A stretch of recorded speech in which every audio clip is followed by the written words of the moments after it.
Hello guys, നമുക്കിന്ന് എണ്ണ തേച്ച് കുളിക്കാം.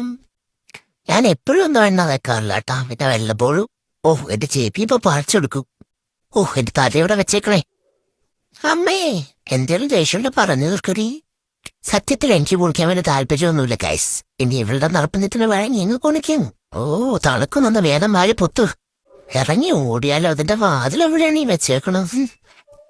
അല്ലെങ്കിൽ വേണ്ട, എന്തായാലും നനഞ്ഞ് ഇനിയിപ്പൊ കുളിച്ച് കയറാം. നന്നായിട്ട് അരക്കി വെളുക്കെട്ടാൻ പറ്റും. ആരാണോ പോയി കൊള്ളി കണ്ടുപിടിച്ചത്? മതി വെണ്ണ വരച്ചത് അത്രയൊക്കെ കൊളുക്കുള്ളൂ. മുഖം കഴിയുമ്പോ ശ്രദ്ധിക്കേണ്ട കാര്യങ്ങൾ: കണ്ണ് അടച്ച് പിടിക്കണം, ഇല്ലെങ്കിൽ പതറന്നെ പോവും. തന്നെ കണ്ണ് കയറിയിട്ട് പിന്നെ കറഞ്ഞിട്ട് വരില്ല. ചെവി വിട്ടിട്ടുള്ളൊരു കളിയില്ല.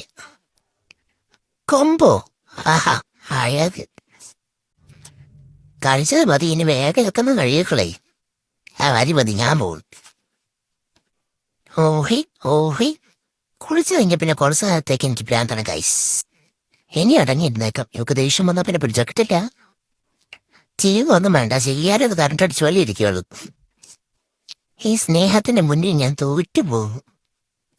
എന്നാ ഇപ്പൊ ഒരു സൂത്രം കാണിക്കാവേ. നമിച്ചു പറ്റിച്ചേ. ഇടിവെണ്ണ മതി തുടച്ചത്. ഞാൻ മടുത്ത്, എനിക്ക് ഉറക്കം വരുന്നു. അവളൊന്നും നടത്തോന്ന് തോന്നില്ല. എന്താ ഇപ്പൊ ചെയ്യാ? ചത്ത പോലെ കിടക്കാം. കുറച്ച് കഴിയുമ്പോ വരി കോളി കഴിഞ്ഞാൽ കേമായിട്ടൊരടക്കം. അത് നിർബന്ധ. ശരി ഗായ്സ്, വീണ്ടും കാണാം. ബൈ.